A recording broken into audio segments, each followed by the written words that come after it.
Hello and welcome everyone to another exciting Anyline interview. My name is Mark Babin and it's a pleasure having you with us today.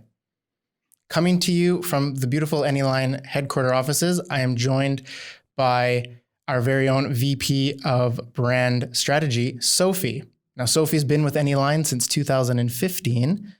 She's one of the original team members and now leads all branding-related projects. From products to public content, she has her hand in almost everything here at Anyline, and we couldn't be prouder of the work that she's done. That introduces you, Sophie. So great to have you. We appreciate you being here today. Hello, thanks for having me also as a first Anyliner on our podcast. This is true. Absolutely. Good to be the first in that respect. So again, thank you so much for being here. Also joining us today, we have Daniel Stock. He's the Senior Copywriter at Obscura, the agency we recently partnered with for our latest brand project. Great to have you with us, Daniel. Thanks for the invitation. It's a pleasure to be here in digital space with you. Yes, we're certainly making the best of what we have. We'd love to have you in studio. I promise you it'll happen soon, but for now, it's great to have you. So thank you so much for joining. Perfect. So jumping right into the content. Now, storytelling, as we know, is quickly becoming one of the most important tools for marketers, no matter the industry or business sector. And while it's common practice in the B2C space, something that's been happening there for a long time with storytelling, it has yet to take center stage in the B2B space. Sophie, I'd love to start with you. Why do you think this is happening? So, of course, B2B is working completely different than B2C. And the reason is that in B2B, you have a lot of metrics that you have to achieve. You have KPIs that leading the decisions, and you also have a higher risk if you make a decision and it doesn't work out. If you compare this with the B2C industry, it's much easier. Most of the time, it's one person, and you can just decide, do you want to have these sneakers or not? And if I buy them, it also doesn't harm if I paid 50 euros or so. And that's why in B2B, the focus in the last years was really only on the product and the product features so that you're really sure that this works. And in B2C, it's much more also about the connection to the brand and the loyalty. So if we compare, Adidas and Nike about the sneakers again, the quality of the product is kind of similar. Also, the features are similar, but in the end, the customer decides which brand they like more and where the connection is better to the brand. And therefore, I think storytelling is super important. It is already there in B2C. And I think that's also why it is coming also a bigger topic in B2B. Well said. Yeah, absolutely. Totally different approaches. Like you said, I think it's much more about that loyalty factor rather than, B2C almost has it easy in that respect. They have their own challenges, of course, but yeah, I think that explains it really well why we haven't seen it yet as large in the B2B space. So yeah, really well said. Thank you for that. So let's look at the challenges, and some of them you touched on, that businesses face when it comes to integrating their many different products and services. Now, for a company like us or others in the B2B space who have multiple target audiences, how should their approach to storytelling take place? How should that method happen? Now, Sophie, I'd love to come back to you on this. Is it realistic to expect these companies to have a different storyline for each of their products and services? Is that realistic? That's the story of my life at Anyline, I have to say. So we really have a lot of different solutions that we provide for different industries in different markets. So we have customers from the manufacturing industry to the government to the healthcare or also the FMCG industry. And the important thing is that you don't have a specific story for all of them, but you have an overall story. So your brand story should apply to all different industries because that's the thing that you want to help your customers with. And I also have an example for that because I think it can explain it really good. So we have, for example, the scanning solution for serial number. And we have two industries that are completely different. So on the one hand, we have a customer from the FMCG industry, and they have a bottle cap scanning solution where the consumers buy the soft drink and then they can scan the bottle cap. And here the goal is to really engage with the customers, to drive the brand loyalty with the customers. And on the other hand, we have a manufacturing company who is using also the same solution, but the goal here is to get more efficient, to have less manual typing errors, and this is only used by the employees. So the goal of them is kind of the same, but in complete different areas. And that's exactly the thing. So we want to help both customers to become better with our solutions. And first, you think that there have to be a different story. But overall, there's one story that applies for both industries. Those are great contrasting examples and a perfect way to showcase the variance that a lot of the B2B businesses will have. Because like you said, from customer-facing applications to employee-facing applications, totally different use case. But that storyline has to be universal across all of them, like you said. So I love those contrasting examples. Daniel, I'd love to bring you in at this point as well. Now, as someone who comes from a very well-recognized agency, you must encounter this challenge quite frequently with clients, right? Yeah, that's definitely right. I mean, a well-told story always have been wonderful methods to wrap up information and deliver it in a pleasant way. So storytelling is obviously a really useful tool for brand communication in any way. You cut down everything to its core value and your product or service, and then build a story around it. To make it easy for customers to understand and really feel what this product can actually do. And not to forget, a big story can define and has to define the character of a whole brand, like its image, its look, and its appearance. And I think there is always a story to find for every product and every target audience. Therefore, there's no big difference between B2C and B2C when it comes B2B and B2C when it comes to advertising, in my opinion, because behind every business, in the end, there are still people, and those are customers you have to convince. And to finally answer your question, yes, we got to face this challenge quite often on a daily basis, actually. And it's often easier said than done to find the right story for the product. But storytelling is for sure not the secret weapon suitable for each and every case. It's just one tool in the box, and you have to grab the right one for every business. Yeah, really well said. And yeah, like you said, kind of going back to the core of what that business is usually the starting point. That's what you're kind of alluding to, right? Yeah, exactly.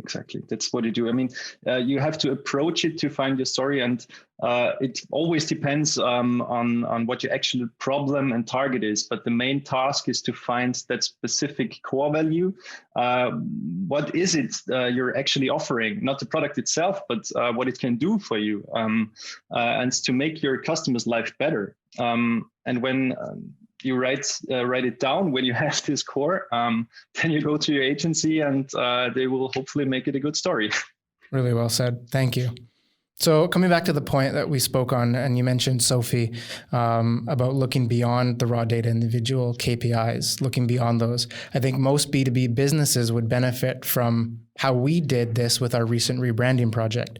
Now, I want to look specifically at that exciting video that we made with Obscura, the one that led our new website and the whole new brand image. Now, obviously, we have many different products, like we've mentioned, and they all touch an equal number of industries, so many on both sides. Now, while our audiences may differ, as we're kind of talking about, that underlying story is the same, right, Sophie? Exactly. So our story is really that we want to help everyone, no matter if it's a policeman, if it's an employee, or if it's someone who is a private person at home, that they have an easier life, and it doesn't matter where they are, what they're using, which use case it is.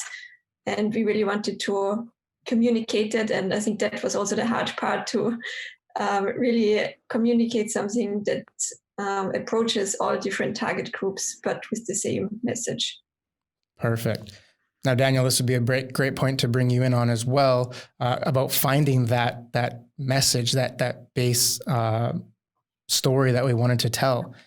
Now, is that how you wanted to approach the project, by coming in and helping us to identify that and show it visually?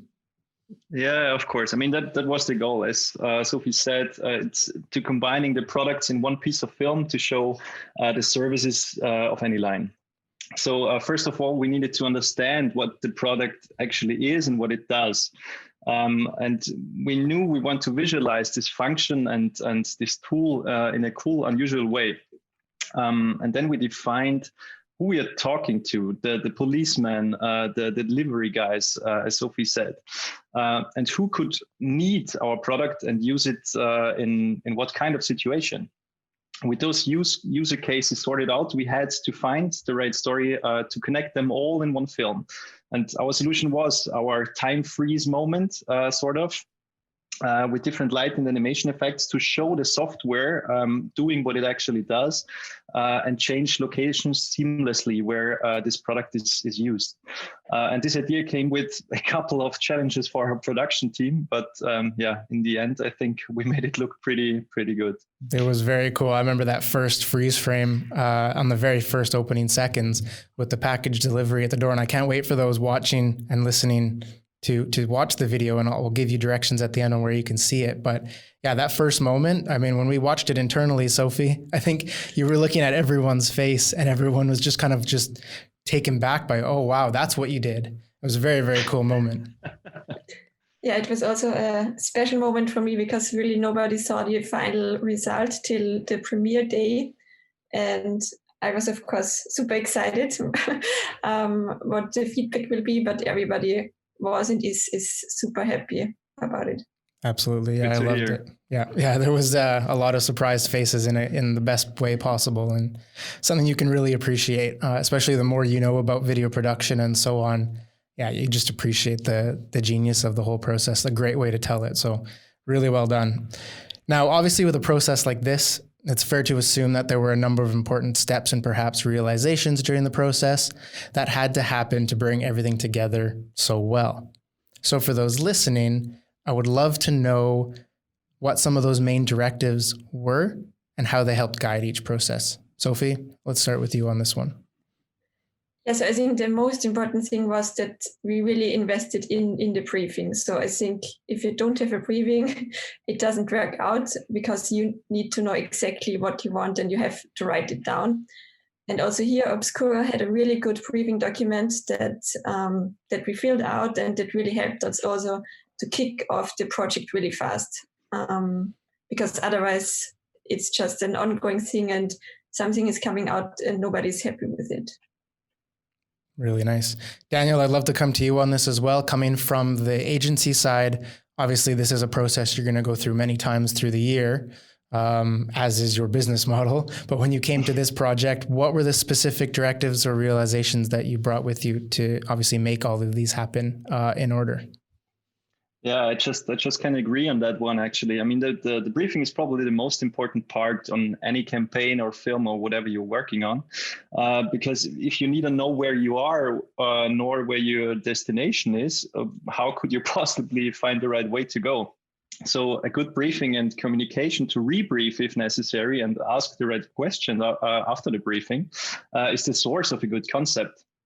And our project management made a wonderful job here, coordinating everybody and delivering the right information at the right time between us for the concept, and also for Sophie and our customer in that case. And the benefits of that are obviously clear. I mean, everybody is on the same page regarding the task and what's to do, and the whole process is more efficient and more satisfying also for everybody involved, and most importantly, there shouldn't be bad surprises afterwards when it comes to the final results. Then everybody know what's going to happen. Yeah, really well said. So going on to that, and that's a perfect segue into the next question. Once the process is complete, now, obviously, this is a lengthy process and one that we probably compressed a lot, right, Sophie?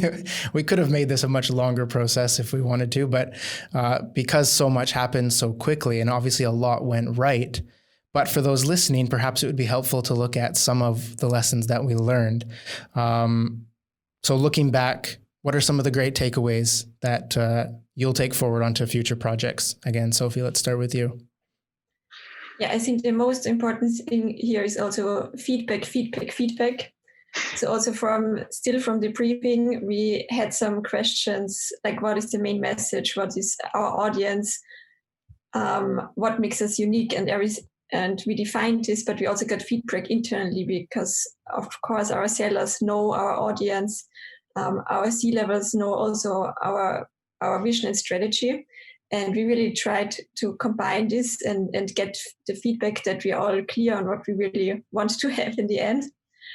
Then another thing which has pros and cons, is that you should start on time, of course. Of course, this is not always possible. And also we had a really tight deadline because we also planned to have the video for our new website launch. And on the one hand, it put a lot of pressure on me and on us, but also, of course, on the whole team from Obscura. But on the other hand, we really moved forward super quickly. And sometimes this is also a good thing in a project if you have a deadline and you just have to do it, because then you can focus for this few weeks and really get stuff done. And then also one thing that I learned also from experience and also with this project again is that you also need to make sure that you're, of course, the expert for this project. You own this project. And even if feedback is important, in the end, you have to really see that with all the feedback and inputs, that the briefing still goes in the right direction and that the outcome also stays with the concept and the story that you want to tell. And I think if you follow this guidelines or rules, then everything should be fine. Well said. And I think that really stresses the importance of having a really well-organized briefing to start with. You would agree? Exactly, totally. So we really, I can also tell some questions that we really answered because I think they're really important. And we also had one that is, what do you don't want to communicate? And I think this is a question that most of the time is not answered. But if you look also at your competitors and what really makes you unique, you should also really define what you don't want to communicate. So then it's also easier for the agency and it's also easier to have a better outcome. And this then anyway follows with how to communicate your values, how to approach your target personas. And in the end, all these questions come out as one big, good briefing that is a success factor. That's a great takeaway. And I think a lot of those listening will benefit from is, like you said, identifying what you do want to communicate, but also what you don't want to communicate so that it is clear throughout the process. I really like that point. So thank you for mentioning that. Daniel, moving to you, obviously another great successful project from your team, something you must be proud of. Lessons learned, anything that you took back to your team and had a little bit of a debrief on, reflection, what did you take away?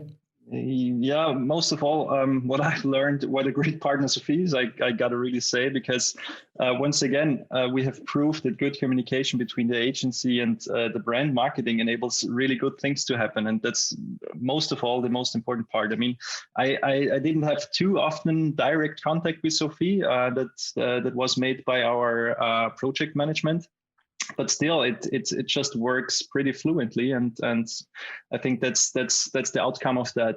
And of course, how important it is to have a great team to rely on in total, which means to really trust them and sometimes also let loose a little bit and let them do their work.